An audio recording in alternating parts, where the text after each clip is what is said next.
hemos estado discutiendo, digo yo, el efecto de la pandemia en la economía. Uno de los sitios críticos de estos procesos pues son las fronteras. En este momento tú estás en la frontera de Ecuador, en Rumichaca, y estoy viendo a tus espaldas cómo tratan de limpiar con algún líquido los camiones. La frontera es muy importante en este proceso de desarrollo económico, sobre todo para los pueblos fronterizos, el caso de Ipiales, el caso de Pasto, el caso de la mayor parte de Nariño, y lo mismo, digamos, al otro lado de la frontera, en este caso en Ecuador, con Tulcán y con Ibarra. Creo que la frontera nuestra inclusive toca de manera muy poderosa a municipios como Esmeraldas, y llega con algún nivel de impacto también en Quito, porque la mayoría de la gente de Ecuador se provee de comestibles y de insumos desde la frontera norte, o sea, desde Pasto y Ipiales. La distancia, digamos, en horas de Quito a Pasto a Ipiales pueden ser más o menos unas 3, 4 horitas. Entonces la gente va, hace su mercado y regresa. ¿Por qué no nos cuentas, Johnny, cómo está el tema en la frontera? ¿Cómo se está sintiendo y cuál es el efecto principal en la economía para que luego hablemos del tema de la inmigración desde desde Ecuador para Colombia? Hay una lógica que se tiene establecida desde hace muchos años en esta zona de frontera. Por este puente internacional que miramos a mis espaldas, circulaban todos los días comerciantes de diferentes productos que hacían un intercambio entre Ipiales y Tulcán, que son las fronteras prácticamente de los dos países. Se encuentran a una distancia aproximadamente de unos 6 kilómetros, son unos 20 minutos de recorrido en vehículo. Esto hacía de que nosotros los colombianos nos proveamos de diferentes productos en Tulcán, al igual que los colombianos, perdón, al igual que los ecuatorianos aquí en la ciudad de Ipiales. El incremento del dólar, del precio del dólar, también hizo de que esta situación de comercio se incremente mucho más en el lado colombiano, teniendo en cuenta de que era importante el precio del dólar para poder nosotros comprar aquí y nosotros vender acá en Colombia. Lo mismo la dinámica con la capital del departamento, Pasto, también se incrementó en la venta de productos, ya que los ecuatorianos viajaban hasta el centro de Pasto y hacían sus compras respectivas, al igual que en Ipiales.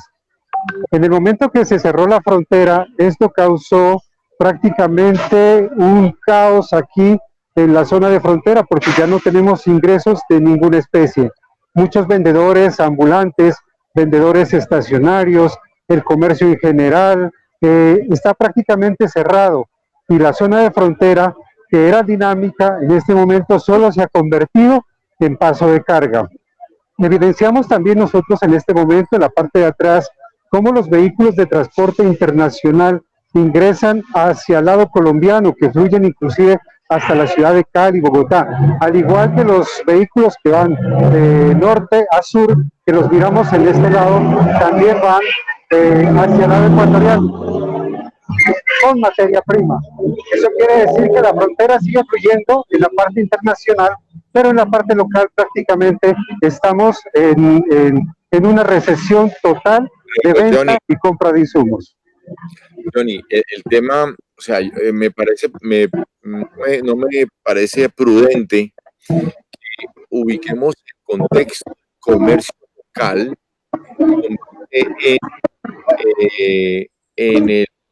con base en el efecto del cierre de la frontera. Lo que ha pasado es que la mayoría de los alcaldes de Colombia, todos, si no todos, lo que han hecho es reducir el tráfico de personas al interior de sus ciudades, y por ende han requerido que todos los centros comerciales, los almacenes, los cines, los centros donde se congregan las personas queden reducidos a la mínima expresión, fundamentalmente para el consumo de lo esencial, que son los productos del hogar, digamos la comida y las bebidas y los distintos productos del hogar que se entregan en los supermercados.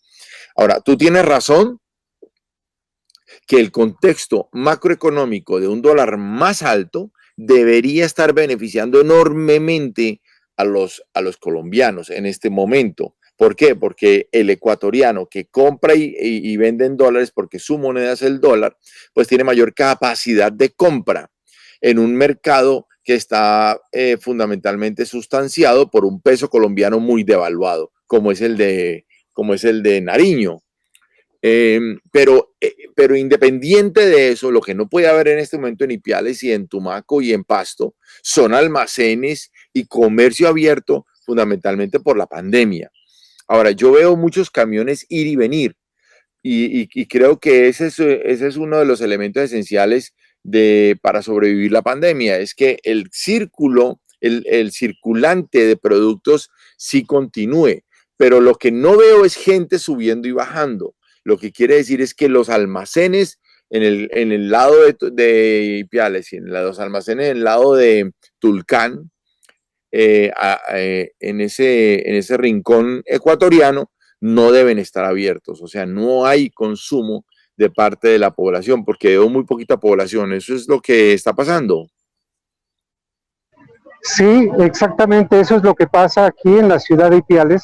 Prácticamente la zona de frontera se encuentra totalmente cerrado el comercio, acatando las ordenanzas nacionales y las ordenanzas locales también.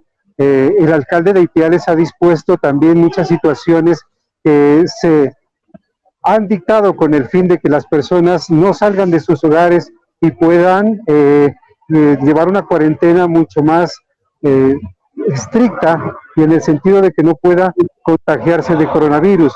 Pero sin embargo, la dinámica que se vive aquí en la zona de frontera hacía de que el comercio pequeño, el comercio de que el pequeño comerciante realizaba en esta zona de frontera sea un ingreso diario permanente. Al cerrar la zona de frontera, este ingreso prácticamente se coartó, dejando en muchas necesidades a las personas aquí en Ipiales. Las banderas rojas que a nivel nacional se están estipulando también se han estipulado aquí en Ipiales, donde ya mucha gente ya saca su bandera roja a las ventanas de sus casas con el fin de que el gobierno municipal pueda hacer la llegada de algunos productos para la gente que necesita en este momento. La dinámica comercial, como manifestaba, internacional continúa, más la dinámica local prácticamente ha quedado en stand-by en cero. Muy bien, una pregunta. Hace unos días estuve en la frontera en un acompañamiento a Tumaco. Hicimos un programa desde Tumaco y encontré la condición de los nacionales de Venezuela, digamos, en boyante en todo el departamento de Nariño. Queriendo decir que había mucho venezolano. No veo las colas de venezolanos tampoco y creo que ahí hay una duda grande que me asalta y es que había entendido yo que la mayoría de los nacionales de Venezuela estaban retornando a su país natal porque como no hay trabajo en los centros poblados o en las poblaciones de cada uno de estos países, entonces están retornando para buscar quedarse en su país y pasar esta pandemia del coronavirus. Pero ¿podrías confirmarme qué pasa con los ciudadanos de Venezuela? Bueno, inicialmente hagamos un balance de lo que sucede en el departamento de Nariño. Nosotros aquí en este departamento tenemos 11.750 venezolanos registrados, de los cuales 4.608 se encuentran en Pasto, 3.954 en Ipiales y 1.137 en Tumaco. Eso quiere decir que la población venezolana en este departamento es amplia, la cual ha venido migrando poco a poco hacia Cúcuta, hacia el lado de Venezuela, teniendo en cuenta las posibilidades que el gobierno ha dado para que los ciudadanos venezolanos que se encuentran en esta zona de frontera puedan regresar a su país de origen. Sin embargo, hay muchos que no quieren salir y hay otros que prácticamente están pasando todavía desde Ecuador hacia Colombia. Recordemos que esta zona de frontera tiene aproximadamente 170 kilómetros a lo largo desde Tumaco hasta los límites con el departamento de Putumayo. Sin embargo, es muy permeable y por allí circulan a cada momento ciudadanos venezolanos que pasan por los diferentes puntos de frontera. Ya no pasan por ese puesto internacional porque prácticamente está cerrada la migración y está cerrado tanto de Colombia como de Ecuador la migración. Sin embargo, están pasando por otros sitios, pasos clandestinos a lo largo de esta zona de frontera y pasan diariamente, llegan a Ipiales entre 10, 15 personas diarias que continúan hacia el norte del país tratando de llegar hacia su destino final, que puede ser Cúcuta o las grandes ciudades como Cali o como Bogotá. Hagamos claridad en una situación que el alcalde de Cali hacía referencia el día de ayer cuando manifestaba de que casi la mayoría de ciudadanos venezolanos son los que pasan por esta zona de frontera y llegan hasta Cali, siendo ellos diseminadores de un posible contagio de coronavirus a lo largo de la vía entre Ipiales y la ciudad de Cali. También anunciaba el alcalde que de la ciudad de Cali. No puedes entrar a calificar al ciudadano venezolano como diseminador del virus porque eso es una estigmatización que nadie se merece. La verdad es que el virus está ahí y todos, absolutamente toda la población de nuestros países lo va a tener. La preocupación es que se conjuren, se vayan conjurando y se van estableciendo mecanismos ilegales para el paso de las personas de un país a otro y que no queden registrados. Mi pregunta concreta es, ¿está prohibido sí o no el paso a través de la frontera entre los países para ciudadanos distintos a los nacionales de ambos países, en este caso los venezolanos? Sí, claro, la frontera está totalmente cerrada para cualquier ciudadano, inclusive colombiano, que trate de ingresar desde el Ecuador hacia Colombia. Las fronteras se encuentran cerradas, no hay migración, por lo tanto no puede haber el ingreso de ciudadanos de ninguna especie. Ojo, lo de diseminadores del coronavirus, no lo digo yo, lo decía el alcalde ayer en su alocución, quien también le decían que viene a estigmatizar a las personas venezolanas. Sin embargo, él afirmaba de que era más cuidadoso, que se debía tener más cuidado en la contaminación que puede generar este tipo de situaciones y que se debe cerrar la frontera total aquí entre Colombia y Ecuador. Muy bien, pero sin embargo, Johnny, estoy viendo los camiones ir y venir. Quiere decir que el comercio fluctúa, pero no fluctúa el tránsito de personas, ¿correcto? Sí, señor. El comercio internacional fluctúa por estas fronteras, pero el paso de personas, que es por el lado donde están las carpas blancas en el fondo, prácticamente está cerrado. Únicamente es para los conductores de los vehículos que bajan, hacen el tamizaje y continúan su destino. Sin embargo, en este punto, el paso de personas de cualquier nacionalidad está totalmente cerrado. Muy bien, muchas gracias. ¿Alguna expectativa, Johnny, frente a... como veo que el comercio está fluyendo, siento que el proceso comercial de ambos países se va a sostener y está sosteniéndose, porque no lo veo, digamos, mayor o menor a como estaba antes, está relativamente parecido a como siempre ha estado, exceptuando algunas medidas de control fitosanitario que veo que tiene algunos gendarmes de la policía para rociar los camiones. ¿Tú crees que vamos a tener alguna afectación en lo económico en la ciudad de Ipiales, donde estás tú ubicado, después de que pase esta pandemia del coronavirus, después de que acabe la etapa de la cuarentena? ¿Vamos a ser capaces de recuperarnos sabiendo que Ipiales no depende de la industria ni de los servicios, depende más efectivamente del comercio binacional? ¿Tú crees que se va a reactivar rápidamente? La reactivación va a ser lenta en la ciudad de Ipiales. Muchos comerciantes prácticamente tenían empresas que se basan en el comercio con Tulcán. Sin embargo, como esto se ha coartado, entonces las empresas han dejado de producir. Una de las facultades más importantes que tenía el Ecuador era el turismo que se generaba desde Ipiales hacia los destinos ecuatorianos. Aquí mirábamos muchos extranjeros en Ipiales quienes hacían sus compras, quienes organizaban todos sus tours hacia el Ecuador, y eso nos beneficiaba mucho a nosotros. Sin embargo, creería yo que hasta que el virus no esté totalmente disipado de alguna forma, nuestra economía seguirá siendo negativa.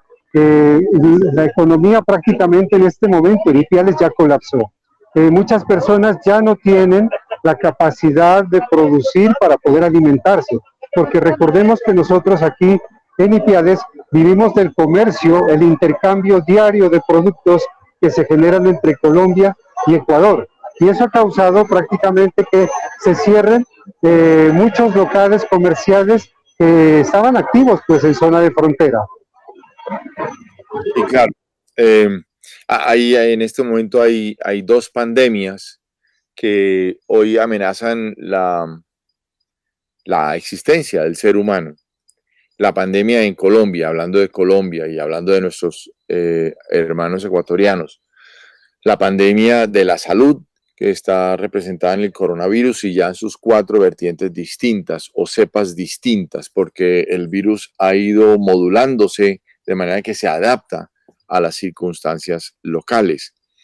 Y la segunda gran pandemia que vamos a tener, la pandemia del hambre, producto de la falta de trabajo y en muchos casos también de la incapacidad de los estados para reconocer a las personas que requieren de estos mercados. ¿Por qué? Porque la mayoría de los estados, especialmente, digamos, hablando del de Colombia donde estamos, se están desarrollando unas estrategias para entregarle mercados a las personas que están registradas formalmente en unas bases de datos que nacen desde las empresas.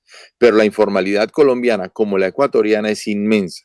Nosotros estamos en un indicador de informalidad del 60%, depende de los factores con los que evalúan la informalidad, pero normalmente es 60 al 70%, y en el caso ecuatoriano creo que está entre el 40 y el 50%.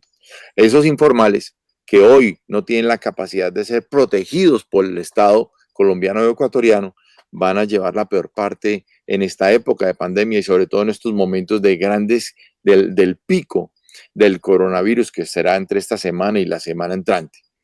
El gran reto de los mandatarios es encontrar el camino para llevarle a sus mesas también algo para comer. Muchas gracias, Johnny, desde Ipiales. Espero que todo salga bien. Nos estaremos viendo próximamente por este canal y haremos ya una referencia como más exacta de lo que está sucediendo en el caso de Ipiales con los números de afectados por la pandemia, el número de personas muertas y la capacidad instalada de los centros médicos para atender a nuestra comunidad. Muchas gracias, Johnny.